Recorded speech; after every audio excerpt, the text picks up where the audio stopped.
Assalamualaikum warahmatullahi wabarakatuh. Jumpa kembali bersama saya di channel Ngulik Sejarah.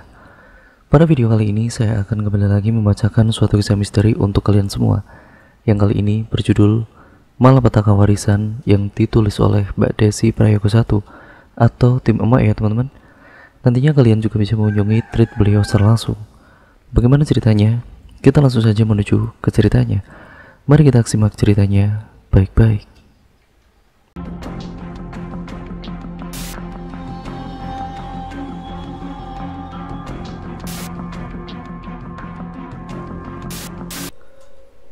Cerita ini aku dedikasikan untuk seorang wanita terkuat yang pernah aku kenal.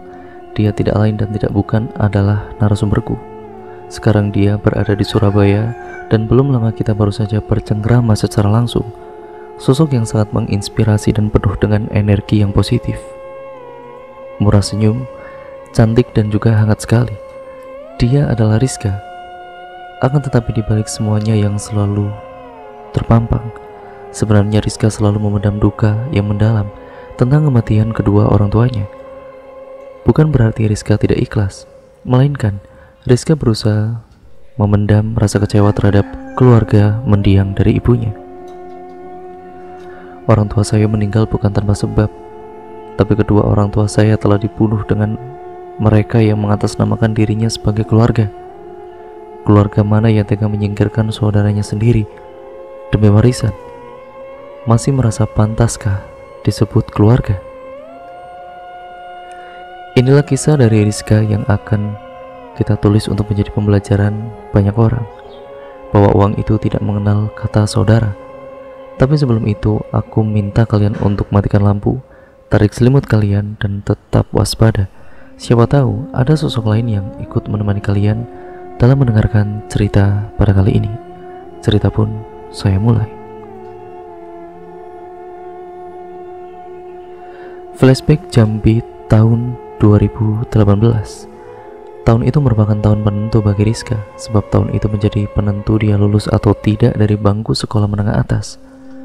Berikut sedikit background tentang Rizka. Rizka Aisyah Maharani adalah anak tunggal dari pasangan suami istri yang bernama Mulyo Cahyo dan juga Astuti Puji Damayanti. Ibunya tidak bisa memberi Rizka adik lantaran 4 bulan setelah Rizka lahir, sang ibu didiagnosis memiliki penyakit pada rahimnya. Sehingga dengan terpaksa rahim sang ibu diangkat demi keselamatan hidupnya.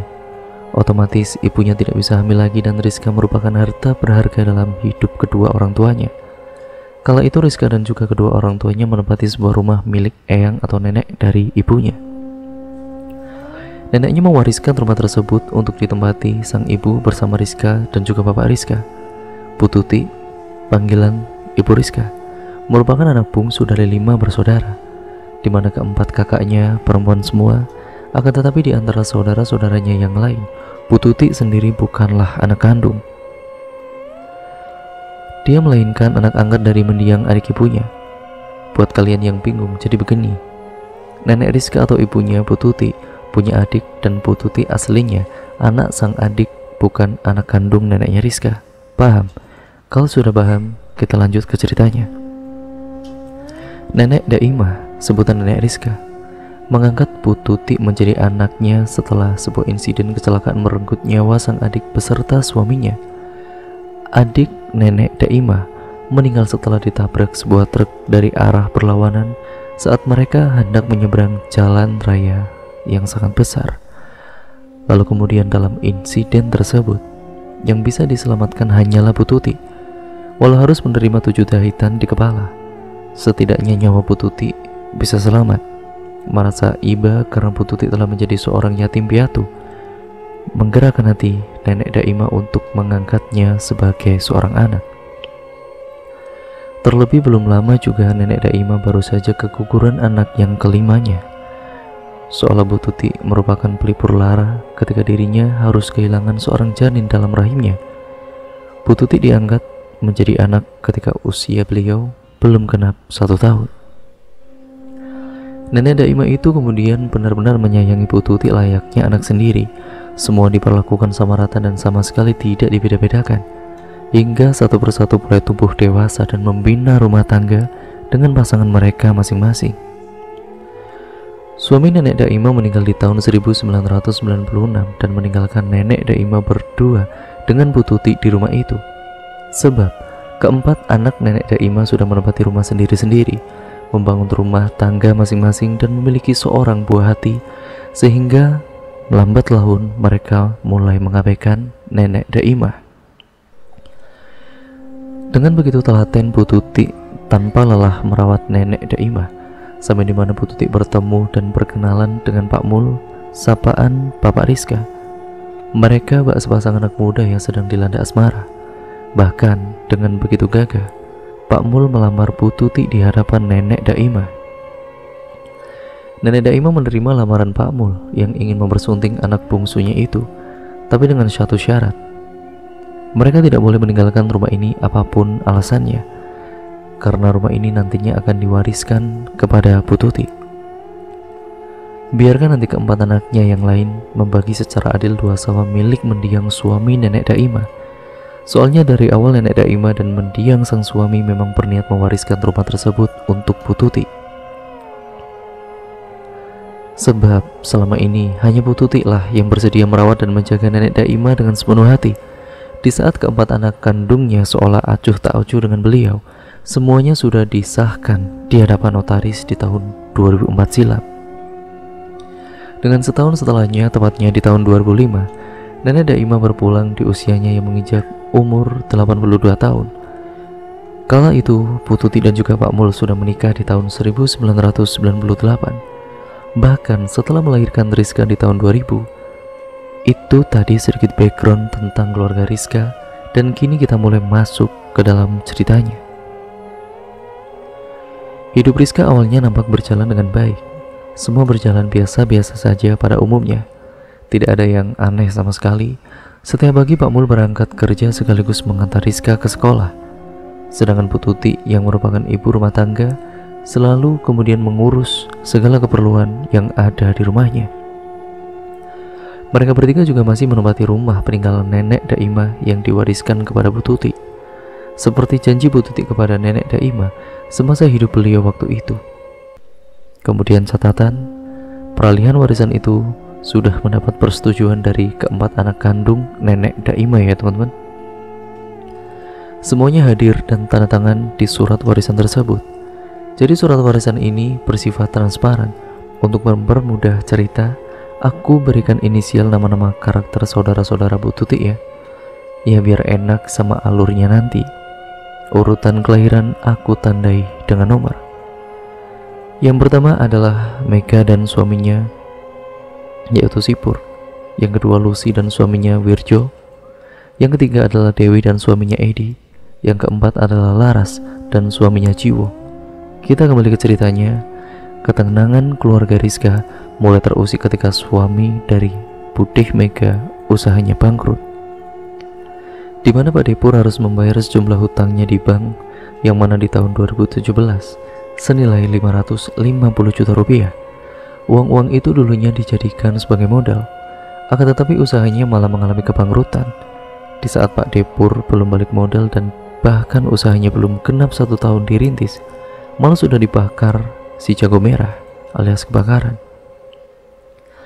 Akibatnya Bude Mega terpaksa menjual tanah warisan bagiannya untuk menutup hutang tersebut. Sayangnya uang jual tanah itu masih belum cukup untuk membayar lunas hutang dari bank. Dari situlah perdebatan sengit dimulai. Entah ada angin apa, tiba-tiba Bude Mega meminta Bu Tuti untuk menjual saja rumah warisan yang beliau tempati, supaya uang itu bisa menutup hutang suami Bude Mega di bank. Mendengar itu Bu Tuti yang marah. Beliau tidak terima manakala beliau dipaksa menjual rumah peninggalan dari ibunya. Memang beliau bukan anak kandung, tapi beliau sudah berjanji akan selalu menjaga rumah itu. Bukan juga Bu Tuti tidak bisa membeli rumah. Bisa saja kalau Bu Tuti harus beli rumah baru untuk tempat tinggal beliau bersama keluarga kecilnya.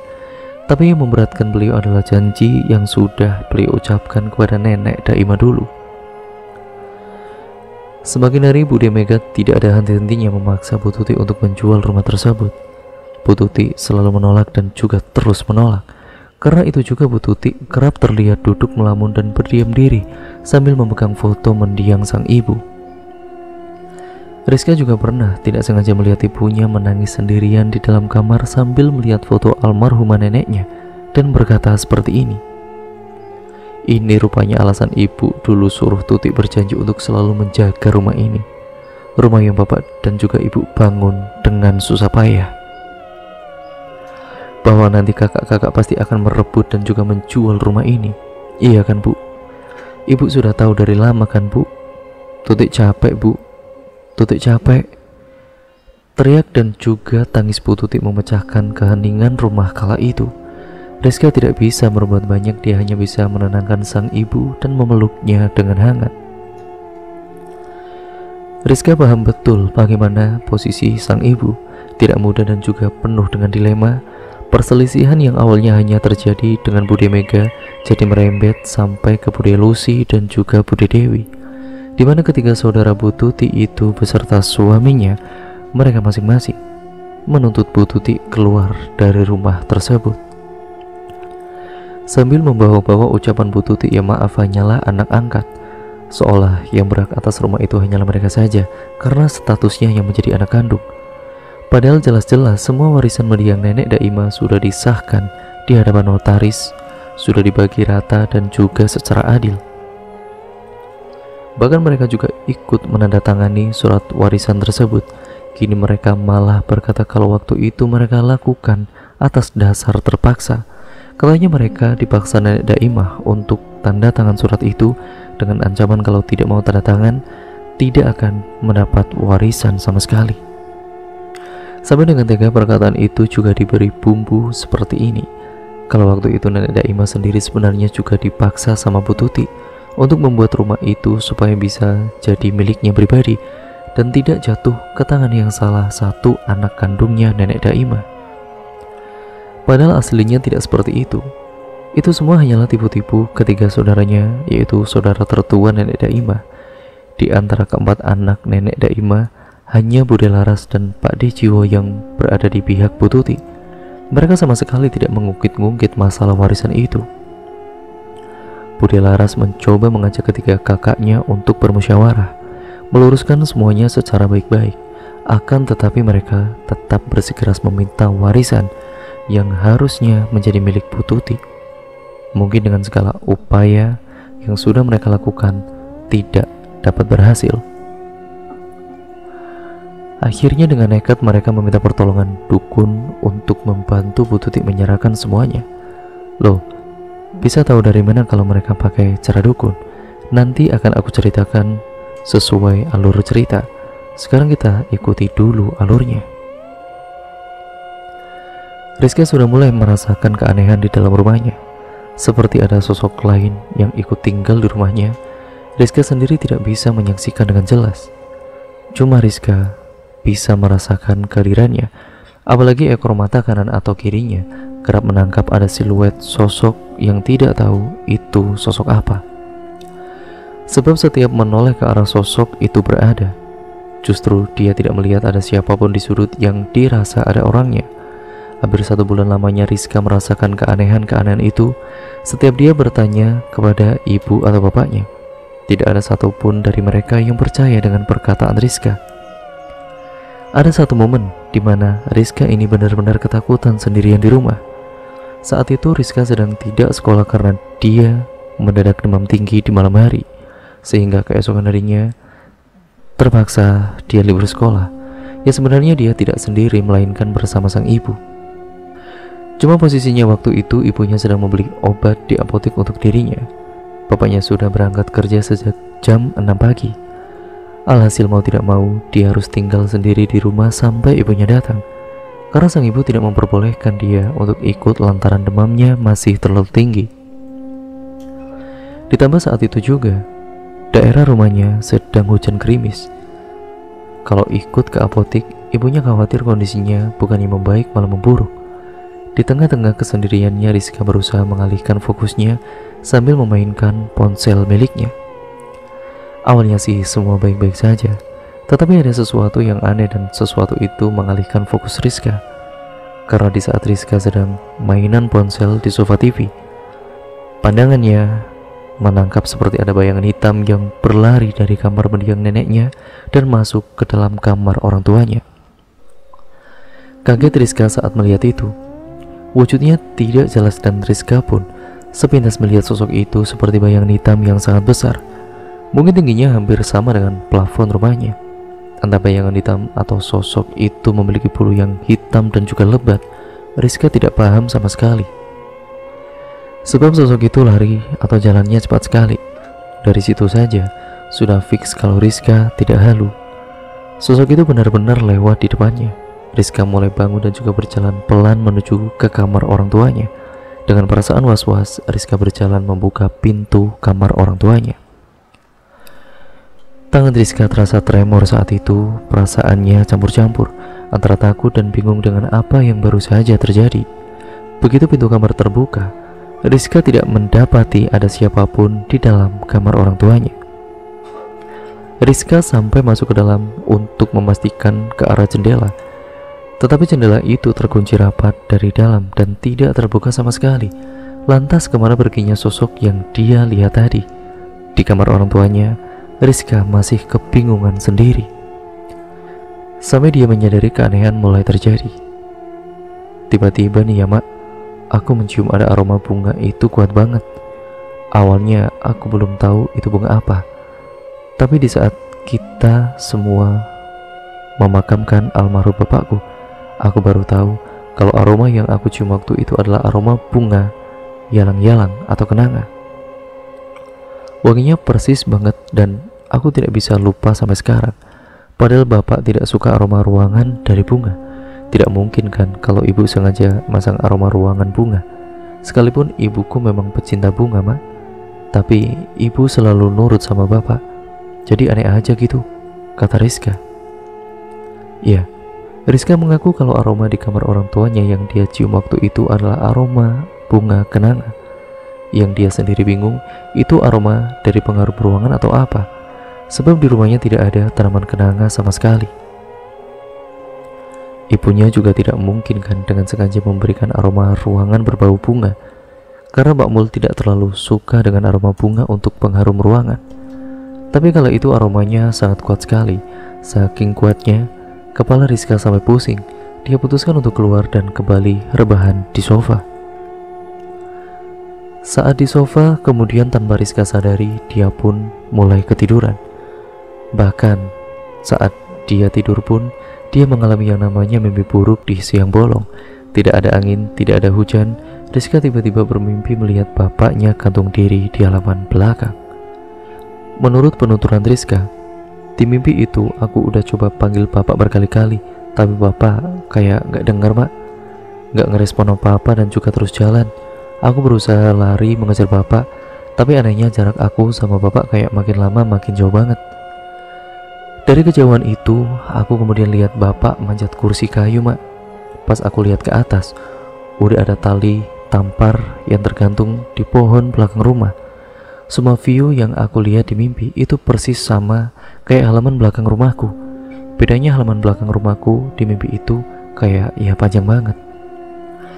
Padahal jarak pintu belakang sama pohon tempat bapak gantung diri itu aslinya dekat sekali, tapi di mimpi malah kayak jauh banget. Akhirnya aku melihat bapak gantung diri pas di depan mataku. Dengan berderai air mata, Rizka menceritakan itu semua. Gara-gara mimpi buruk itu membuat Rizka teriak-teriak sendiri sambil menangis, hingga ada sebuah tangan yang berusaha membangunkannya sembari memanggil namanya berkali-kali. Dia menyadari kalau itu merupakan suara ibunya yang sudah pulang dari apotik. Akhirnya Rizka terbangun dari tidurnya. Keringat dingin mengucur deras dari dahinya. Dengan setengah ngos-ngosan yang dia sendiri tidak tahu kenapa, Rizka langsung memeluk tubuh sang ibu dengan erat sambil menangis sangat kencang. Berkali-kali Rizka berkata kalau dia takut. Akan tetapi Rizka takut untuk menceritakan mimpinya itu, ya karena dia pernah mendengar kalimat yang berkata seperti ini: mimpi buruk itu datangnya dari setan, maka jangan ceritakan mimpi buruk itu kepada siapapun. Cukup berdoa semoga itu tidak pernah menjadi kenyataan. Setelah sedikit tenang, Rizka langsung diajak makan bersama sang ibu, dan selesai makan dia kemudian minum obat. Habis itu dia istirahat sendiri di kamar karena sang ibu harus membersihkan dapur, sedangkan Rizka kembali terlelap karena efek obat penurun demamnya. Bapaknya ini bingung melihat Rizka kala itu, tapi bapaknya coba memahami karena kondisi Rizka juga sedang tidak enak badan, mungkin lagi manja-manjanya. Hingga hari itu berlalu seperti biasa. Begitupun dengan 4 hari setelahnya, semuanya nampak baik-baik saja. Akan tetapi Rizka menyaksikan kalau gelagat bapaknya sudah mulai terlihat sangat aneh. Setiap bapaknya melewati sudut tertentu, bapaknya ini seperti orang ketakutan. Pas Rizka lihat, tidak ada apa-apa dan tidak ada yang aneh juga. Terus kira-kira bapaknya ini seperti itu kenapa? Rizka pernah bertanya, tapi bapaknya malah seperti orang yang sangat aneh. Ditanya baik-baik, malah responnya marah. Padahal Rizka jarang sekali melihat bapaknya marah-marah sama dia. Kalaupun marah pasti ada sebabnya. Lah ini kan tidak ada apa-apa, terus marah itu kenapa? Rizka masih tidak kunjung mendapatkan jawaban dan dia memilih untuk tidak memperdulikannya. Mungkin ada sesuatu yang tidak ingin bapaknya ceritakan kepada Rizka, atau bapaknya lagi ada masalah di kerjaan. Rizka masih berpikir positif meskipun dia sendiri tidak mendapat jawaban. Perihal apa yang sebenarnya si bapak takutkan? Gelagatnya itu kayak orang takut saat lihat setan. Akan tetapi, Rizka sama sekali tidak melihat ada wujud aneh di bagian yang bapaknya lihat. Hingga hari Minggu tiba pada kala itu. Bapaknya libur kerja dan ibunya juga ada di rumah. Pagi itu sebenarnya masih biasa saja. Cuma Rizka mendengar ibunya mengeluh sakit di bagian perutnya. Sedangkan si bapak malah seperti orang acuh terhadap sang ibu. Yang membuat Rizka aneh adalah sikap dari bapaknya. Akhirnya, Rizka lah yang kemudian menenangkan ibunya. Rizka tanya ibunya baik-baik perkara sakit yang ibunya rasakan. Ibunya sendiri tidak tahu kenapa perutnya tiba-tiba sakit sekali. Rizka berinisiatif membawa sang ibu itu ke klinik terdekat dari rumahnya. Akan tetapi klinik itu baru buka sore hari, sekitaran jam 4 sore. Selama menunggu klinik itu buka, Rizka hanya bisa mengompres perut sang ibu dengan kain yang dibasahi oleh air hangat. Rizka kasihan melihat sang ibu sakit seperti itu sampai menggeliat-geliat seperti itu. Rizka juga merasa heran kepada bapaknya. Dari tadi hanya bengong sambil tatapannya kosong sekali. Diajak ngobrol juga tidak merespon, seolah-olah suasana rumahnya ini benar-benar sudah berubah menjadi aneh. Anehnya kenapa juga Rizka belum paham sama sekali. Singkat cerita, sudah jam 4 sore dan Rizka buru-buru membawa ibunya ke klinik terdekat, meninggalkan sang bapak sendirian di rumah. Jujur, sebenarnya saat Rizka dan juga ibunya hendak pergi dari rumah, entah kenapa perasaan Rizka malah seolah supaya dia tidak meninggalkan bapaknya sendiri di rumah itu. Seakan ada firasat yang Rizka rasakan. Tapi bagaimana lagi, ibunya juga sedang kesakitan. Akhirnya, dengan terpaksa Rizka pergi meninggalkan bapaknya sendirian di rumah. Terdengar azan maghrib. Wilayah sekitar sudah berhenti berkumandang, akan tetapi antriannya masih sangat panjang. Ibunya Rizka baru ditangani saat hampir menjelang azan isya. Firasat Rizka lagi-lagi mengatakan hal-hal yang tidak enak tentang bapaknya. Rasanya dia mau pulang saja waktu itu. Kalau pulang, terus ibunya bagaimana? Akhirnya Rizka dilema sendiri, perasaannya campur aduk dan rasanya sudah pengen nangis tidak jelas. Syukurlah tidak lama kemudian ibunya selesai ditangani dan mereka berdua langsung pulang. Setibanya di depan rumah, kok rumahnya gelap sekali. Masa bapak tidak dengar kalau azan maghrib udah lewat? Kalau dengar kan harusnya semua lampu sudah dinyalakan. Sedangkan ini, lampu latar depan dan juga semua lampu di dalam rumah masih dalam kondisi mati. Motor bapaknya juga ada di luar, artinya sang bapak ada di dalam dan tidak kemana-mana. Ibunya meminta Rizka untuk masuk ke dalam karena sang ibu tidak bisa berjalan cepat-cepat, soalnya perutnya kan masih sakit sekali. Ya sudah, Rizka pun akhirnya memutuskan untuk masuk ke dalam rumah sambil memanggil nama bapaknya. Sayangnya tidak ada respon sama sekali. Rizka menyalakan satu persatu lampu di rumahnya dan sampai ketika dia berjalan ke arah dapur, mendapati pintu belakang dalam kondisi terbuka. Awalnya dia bertanya-tanya, ya soalnya kan bapaknya Rizka sendiri yang membuat aturan. Sebelum azan maghrib semua pintu harus ditutup, termasuk pintu belakang. Lah ini malah dibiarkan terbuka. Jalanlah Rizka ke arah pintu itu setelah menyalakan lampu dapur. Begitu Rizka hendak melihat apakah bapaknya ada di belakang atau tidak, mata Rizka terbelalak manakala mendapati bapaknya sudah tergantung di salah satu dahan pohon beringin belakang rumahnya. Persis seperti apa yang pernah Rizka mimpikan pada waktu itu. Dengan spontan Rizka teriak dan juga menangis sejadi-jadinya. Rizka langsung berlari keluar sambil meminta pertolongan tetangganya. Ibunya juga kaget mendengar dia teriak. Beberapa tetangga yang mendengar teriakan Rizka langsung datang satu persatu. Melihat Rizka sudah menangis histeris, kemudian bilang, "Tolong, bapak tergantung di pohon belakang rumah. Tolong jenazah bapak saya, tolong." Warga sekitar dan juga sang ibu ya tidak percaya. Semuanya berbondong-bondong ke halaman belakang untuk memastikan ucapan dari Rizka ini benar atau tidak. Ternyata apa yang dikatakan oleh Rizka benar adanya. Beberapa orang ada yang menghubungi polsek setempat. Setelah polisi tiba di rumah Rizka, barulah jenazah bapaknya Rizka ini diturunkan dari posisinya bunuh diri. Polisi menyatakan kalau bapaknya Rizka meninggal dunia murni karena bunuh diri, karena tidak ditemukan tanda-tanda yang mengarah ke orang lain. Setelah meminta keterangan dari beberapa orang termasuk Rizka dan ibunya, polisi langsung berpamitan pergi dan warga setempat mulai menyiapkan segala yang dibutuhkan untuk prosesi pemakaman Pak Mul. Rizka dan juga ibunya yang masih syok. Mereka berdua tidak percaya kalau Pak Mul harus berpulang secepat ini. Apalagi dalam sebuah kejadian yang tidak pernah mereka sangka-sangka. Kenapa semua itu seperti tersirat jelas di mimpi Rizka waktu itu? Rizka sendiri tidak tahu jawabannya. Malam itu di antara keempat kakaknya Bu Tuti, hanya Bude Laras dan Pak Dejiwo yang datang menemani Rizka juga ibunya. Sedangkan ketika kakak Bu Tuti sepertinya enggan datang sejak kejadian warisan beberapa waktu yang lalu. Sakit sebenarnya hati Bu Tuti melihat sikap ketiga kakak-kakaknya itu. Tapi semua orang mencoba menenangkan Bu Tuti. Lambat laun Bu Tuti juga mulai tenang dan keesokan paginya, sekitaran pukul jam 8 pagi, jenazah Pak Mul dimakamkan. Karena masih dalam suasana duka, Bude Laras dan juga Pak Dejiwo memutuskan untuk bermalam di rumah Rizka dan rencananya sampai 7 harinya Pak Mul dia baru akan pulang.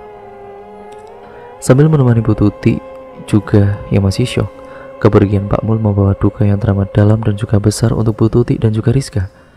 Apalagi kepergiannya yang begitu mendadak tanpa pamit, membuat keduanya masih sulit menerima. Kembali kita ke ceritanya. Saat Bude Laras menginap di situ dan membantu untuk acara tahlilan. Tepatnya di pukul 3 sore, semua orang mendengar Bude Laras teriak-teriak dari arah belakang. Pas Rizka samperin, Bude Laras malah bilang seperti ini, "Kamu sama ibumu harus keluar dari rumah ini. Rumahmu ini sudah dibuat sama orang. Bude tahu orangnya siapa. Kamu jaga ibu. Bude sama Pak D mau ke rumah orang itu sekarang." Rizka ya bingung mendengar omongan budenya dan dia hanya ya iya saja. Lama kemudian budenya dan juga Pak D-nya beneran pergi tanpa menjelaskan apapun. Sampai-sampai telur yang tadi beliau kupas di belakang masih ada di tempatnya. Rizka makin bertanya-tanya sendiri pada kala itu. Dia kemudian coba jalan ke belakang dan diamati sekitar tidak ada apa-apa. Cuma ketika dia menatap pohon beringin tua itu, hatinya masih sakit dan dia buru-buru masuk ke dalam rumah. Sampai jam tahlilan digelar, Bude pun maupun Pak D-nya tidak kunjung datang.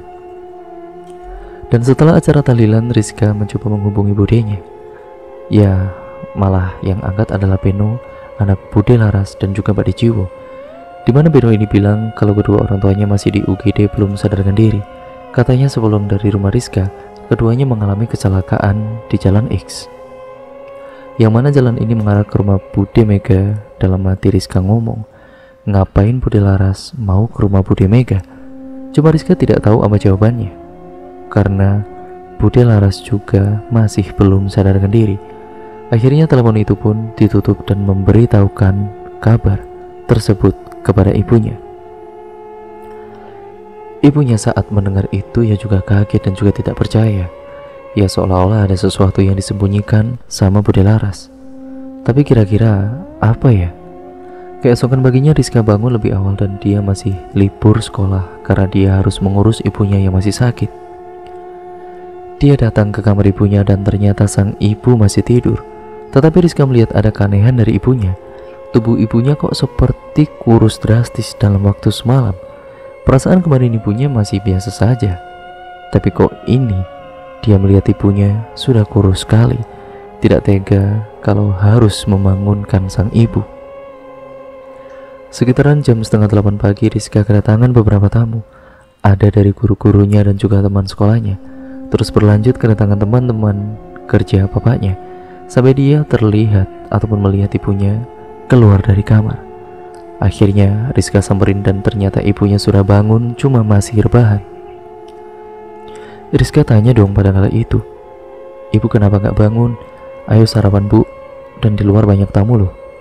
Dengan isak tangis sang ibu menjawab seperti ini, "Kedua kaki ibu tiba-tiba gak bisa gerak, Riz, gak bisa digerakin. Ibu gak bisa rasain kaki ibu gerak. Kaki ibu kenapa, Riz?" Rizka mendengar itu pun makin panik. Ditambah tubuh ibunya jadi kurus kering dan seperti hanya tinggal tulang sama kulit saja. Tidak pakai sungkan, Rizka kemudian meminta tolong kepada tamu yang hadir pada waktu itu untuk mengantar dia dan juga ibunya ke rumah sakit. Adalah satu guru Rizka yang datang bawa mobil dan mereka bertiga pergi ke rumah sakit. Tiba di rumah sakit, sang ibu langsung diperiksa dan menurut hasil pemeriksaan, dokter mengatakan kalau ibunya ini tidak sakit apa-apa. Makin heran Rizka mendengar itu semua. Bagaimana ibunya tidak sakit apa-apa tapi kondisinya sebegitu memprihatinkan? Jengkelah Rizka mendengar hal itu. Di sisi lain dia mencoba tenangkan diri dan meminta supaya dokter menangani ibunya betul-betul. Akhirnya dokter menyarankan supaya ibunya Rizka diopname untuk beberapa waktu, sampai dokter itu bisa tahu kira-kira ibunya Rizka ini sakit apa. Rizka setuju. Lagian masih ada sisa tabungan Pak Mul yang kemungkinan cukup untuk biaya rumah sakit ibunya. Sedangkan di sisi lain, Rizka dapat telepon dari salah satu temannya yang berkunjung pagi itu dan stay di rumah Rizka. Di mana temannya ini bilang kalau semua orang ketakutan dan pada berhamburan pulang. Soalnya semua orang termasuk temannya ini melihat ada sosok genderuwo ada di dalam rumah Rizka, sehingga semuanya jadi ketakutan saat asik-asik nyemil di ruang tamu. Temannya ini masih ada di warung depan rumah Rizka dan tidak berani masuk karena mata genderuwo itu merah menyala, besar dan seperti api yang menyala. Taringnya juga panjang-panjang. Temannya ini juga meminta supaya Rizka segera pindah rumah saja karena sudah ada yang tidak beres sama rumah dia. Sedikit informasi, teman Rizka ini bisa dibilang dia itu tahu akan hal-hal seperti itu. Kita balik ke ceritanya dan perasaannya campur aduk dan dia tidak tahu harus berbuat apa. Gurunya sempat menenangkan dia sebelum akhirnya pamit pulang. Sore harinya Rizka terpaksa pulang untuk mengambil baju ganti. Ia melihat temannya sudah tidak ada di warung depan rumahnya. Mungkin sudah pulang. Rizka beranjak masuk dan mulai membuka pintu rumahnya. Masih terlihat jelas makanan-makanan untuk tamu tadi pagi yang berserakan di ruang tamu. Rizka abaikan itu karena tubuhnya masih lelah sekali. Ingin rasanya dia tidur sebentar sebelum akhirnya balik lagi ke rumah sakit. Akhirnya dia masuk ke kamar dan juga tidur. Saat hendak terlelap, Rizka merasa seperti sedang dinina bobo sama seseorang, hingga dia merasa nyaman sekali dan mulai terlelap. Sedangkan pada kali itu dia tidak mendengar kalau HP-nya berdering berkali-kali. Perkara kondisi ibunya tiba-tiba drop dan harus dilarikan ke ruang ICU. Rizka di rumah tidur pulas begitu saja. Ya seakan dia tidak ingat ibunya dan juga tidak ada lagi tahlilan untuk almarhum bapaknya. Rizka ini baru terbangun di keesokan paginya, sedangkan itu sudah sekitar jam 9 pagi. Kaget dong Rizka dan dia melihat layar HP-nya menyala. Ternyata ada panggilan 37 kali dari nomor telepon rumah dan seperti itu nomor rumah sakit. Terus ada 18 SMS yang memberitahu supaya Rizka segera ke rumah sakit karena kondisi ibunya kritis dan sekarang berada di ruang ICU. Makin kaget Rizka baca itu. Dia buru-buru memasukkan beberapa baju seperlunya dan langsung pergi. Waktu dia keluar kamar dan hendak pergi, adanya rumah yang semalam dia tinggali tidur masih berantakan. Pagi itu sudah tertata rapi tentunya, dan bahkan ada sepiring sarapan untuk dia. Siapa yang pagi itu datang ke rumahnya untuk membersihkan rumah dan juga menyiapkan sarapan pada kala itu ya siapa? Firasatnya tidak enak dan alhamdulillahnya dia tidak makan sarapan pagi itu. Dia langsung pergi meninggalkan rumah. Selama di perjalanan, Rizka mencoba hubungi Beno. Ya pikirnya yang datang itu Bude Laras. Mungkin Bude Laras sudah sembuh dan udah keluar dari rumah sakit, makanya pagi-pagi datang ke rumah Rizka. Ternyata menurut kesaksian Beno mengatakan kalau kedua orang tuanya masih terbaring di rumah sakit dan belum sadarkan diri. Lantas yang datang ke rumahnya siapa? Ya tidak ingin tambah pusing, dia abaikan saja kejadian tadi pagi dan fokus mengurus ibunya. Setibanya di rumah sakit, dia langsung menjelaskan kepada suster yang berjaga. Alhamdulillah pihak rumah sakit mau mengerti dan dia menyaksikan ibunya terbaring di ruang ICU, tidak sadarkan diri. Tubuhnya kering dan hanya terdiam dalam tidur. Sakit hati Rizka kala itu. Dia benar-benar tidak percaya kalau dia harus melewati semua ini sendirian.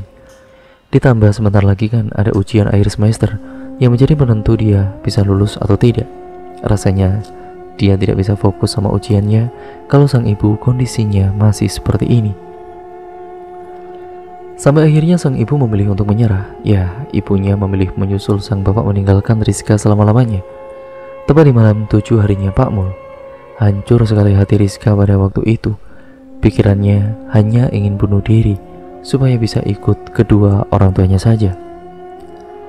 Tidak ada lagi pelukan hangat yang bisa menenangkannya. Bude dan juga Pak D-nya juga masih terbaring tidak sadarkan diri. Sore itu Rizka mengantar sang ibu ke peristirahatan terakhirnya.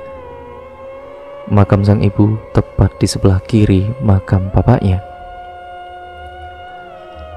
Kemudian saat di pemakaman, Rizka pingsan dan tidak ingat apa-apa lagi. Dia tersadar saat mendengar suara orang-orang yang sedang mengaji di luar kamarnya.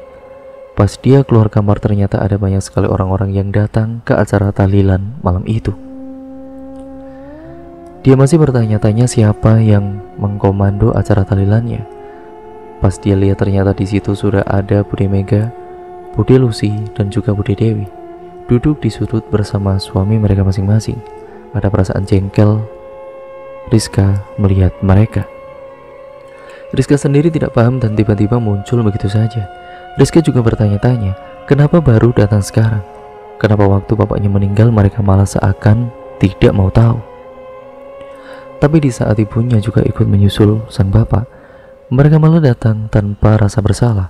Kini dia harus kuat dan juga melanjutkan hidupnya, sebab ada mimpi orang tuanya yang harus dia gapai. Dia harus teruskan hidupnya untuk membuat orang tuanya bangga di sana. Kini Rizka sudah tidak ada pikiran untuk mengakhiri hidupnya lagi. Dia baru kembali masuk sekolah itu selepas 7 hari ibunya. Selama itu dia sendirian di rumah. Meski ada banyak sekali keanehan di rumahnya, dia coba abaikan semua itu agar dia tetap bersikap waras setelah apa yang sudah dia lalui. Berat buat bagi dia tentunya. Ya apalagi harus bertahan di sisa uang duka dan tabungan bapaknya. Kalau di total jumlahnya tinggal 2,8 juta. Dia harus kemudian pergunakan itu sebaik mungkin. Dia memiliki keinginan setelah lulus SMA dia harus segera mencari beasiswa supaya bisa kuliah gratis. Syukur alhamdulillah di tahun 2018 itu Rizka berhasil lulus SMA dengan nilai yang sangat memuaskan. Di saat teman-teman sekolahnya menghadiri acara kelulusan bersama orang tuanya mereka masing-masing, Rizka hanya datang sendirian dan untungnya banyak sekali teman-temannya yang bersimpati kepadanya. Sehingga di hari kelulusan itu dia tidak merasa kesepian, baru juga hari kelulusannya. Ketika dia pulang rumah, di rumah sudah ada 3 budenya yang datang bersama seorang bapak-bapak. Ternyata mereka ini mau supaya Rizka mendatangi surat perjanjian yang menyatakan kalau Rizka memberikan rumah itu kepada Bude Mega. Rizka yang rasanya sudah lelah dengan semua ini ditambah itu belum 40 harinya kedua orang tuanya. Dia memilih untuk tidak mau memusingkan rumah warisan ini lagi. Terserah orang-orang mau berbuat apa sama rumah ini. Rizka sudah benar-benar capek. Dukanya masih belum hilang, tapi mereka sudah tega begitu kepada Rizka. Setelah menandatangani surat tersebut, Rizka diberi uang 15 juta dan dikasih tempo 3 hari untuk meninggalkan rumah ini. Terus terang Rizka tidak paham soal surat tersebut, apakah bisa sah atau bagaimana. Ya Rizka tahu setelah 3 hari setelahnya, Rizka akhirnya mencari sebuah kos-kosan dan dia tinggal di tempat itu sendirian. Sedangkan rumah itu dijual kembali sama Bude Mega. Rizka sempat bekerja di salah satu rumah makan untuk melanjutkan hidupnya, karena dia tidak mau hanya mengandalkan uang 15 juta itu saja. Sembari bekerja, dia juga sembari mencari informasi seputar beasiswa dan alhamdulillah membawakan hasil yang memuaskan. Informasi itu Rizka dapat dari Bu Eti yang merupakan guru SMA Rizka, di mana ada salah satu universitas ternama di Surabaya yang membuka program beasiswa. Rizka coba ambil peluang itu dan mulai mengikuti segala bentuk tesnya. Alhamdulillah Rizka lolos dan juga menerima beasiswa untuk kuliah S1 di universitas tersebut. Tidak akan ada sepeser pun biaya yang nantinya harus dia keluarkan sampai dia lulus, kecuali biaya hidup sehari-hari dan biaya tinggal. Semua harus menggunakan uang pribadi. Ya sudah, Rizka langsung pindah ke Surabaya dan mulai mencari tempat tinggal. Lalu bertahan hidup di Surabaya menggunakan uang 15 juta pemberian Bude Mega waktu itu. Dia baru aktif kuliah di awal tahun 2020, dan beberapa bulan setelahnya ternyata pandemi datang, sehingga mau tidak mau kuliahnya harus online. Sempat dia kepikiran untuk balik ke Jambi, tapi sayang sekali uangnya belum lagi di Jambi. Dia sudah tidak ada tempat tinggal.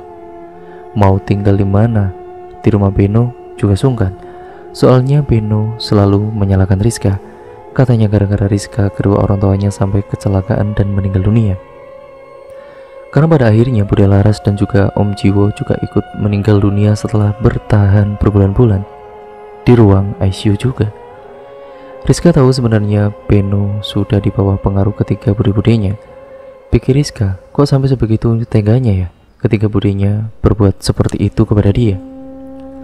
Memang salah dia apa? Dia ataupun mendiang kedua orang tuanya juga tidak pernah jahat sama mereka. Sempat Rizka dapat omongan kalau kedua orang tuanya sengaja diguna-guna sama ketiga budenya itu hanya demi rumah warisan ini. Terus budenya Laras sengaja dibuat celaka juga karena tahu dan berusaha ikut campur. Omongan-omongan seperti itu Rizka dengar jauh sebelum dia pindah ke Surabaya. Cuma dia sudah benar-benar lelah untuk meresponnya. Baginya umur manusia hanyalah Allah yang tahu. Semuanya ini pasti sudah jadi takdir dia dan mendiang kedua orang tuanya. Terlepas benar atau tidaknya, Rizka hanya bisa pasrah. Walaupun rasanya ada masa di mana dia sempat stres saat memikirkan semuanya itu. Kini dia harus berjuang sendiri di Surabaya, melanjutkan mimpinya dan tidak ada support dari kedua orang tuanya.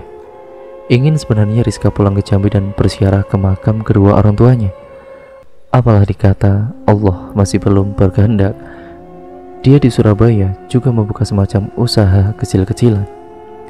Untuk dia ya tentunya bertahan hidup nantinya, sampai nantinya dia lulus dan juga mendapat pekerjaan. Benar-benar dia rintis semuanya dari bawah. Kadang dia harus bekerja sambil mengerjakan tugas kuliahnya. Sewaktu tim emak kemarin menghampiri Rizka di kosannya, ternyata dia baru pulang mengajar les anak tetangga sekitar kosannya. Terus kalau habis maghrib dia mengajar ngaji di salah satu musola. Intinya dia selalu mencari kegiatan apapun yang membuat dia sejenak melupakan bayang-bayang kedua orang tuanya. Meski kalau sudah balik lagi ke kos dan juga mau tidur, kenangan-kenangan itu kembali muncul yang membuat dia menangis dan masih sulit rasanya dia menerima semua itu. Adik apa yang dikatakan orang-orang itu benar. Hanya demi sebuah warisan loh, saudara tega berbuat sesuatu yang menyakiti saudaranya sendiri. Apapun yang sudah terjadi, Rizka meminta supaya kita mengirimkan Al-Fatihah untuk kedua orang tuanya. Rizka juga meminta doanya supaya dia kuat dalam menjalani semua ini. Beruntung dia dikelilingi teman-teman yang baik hati dan juga baik sekali, teman-teman yang positif dan selalu support dia. Itu tadi kisah dari Rizka ya teman-teman, tentang apa yang terjadi kepada kedua orang tuanya. Keanehan-keanehan yang selama ini dia alami, entah itu ada kaitannya dengan hal-hal mistis atau tidak, Rizka sendiri tidak tahu. Yang pasti, warisan itu tidak mengenal saudara. Dan cerita pun akhirnya selesai sampai di sini ya teman-teman. Terima kasih untuk kalian semua yang sudah menyimak video kali ini. Jangan lupa untuk kalian like, comment, dan share video kali ini sebanyak-banyaknya. Dan jangan lupa pula untuk kalian klik tombol subscribe serta nyalakan tombol lonceng notifikasinya agar kalian tidak ketinggalan video terbaru selanjutnya dari channel ini. Baik buruknya yang terkandung dalam cerita kali ini, semoga kalian bisa mengambil hikmahnya ya teman-teman. Yang baik kalian ambil, yang buruk kalian buang jauh-jauh.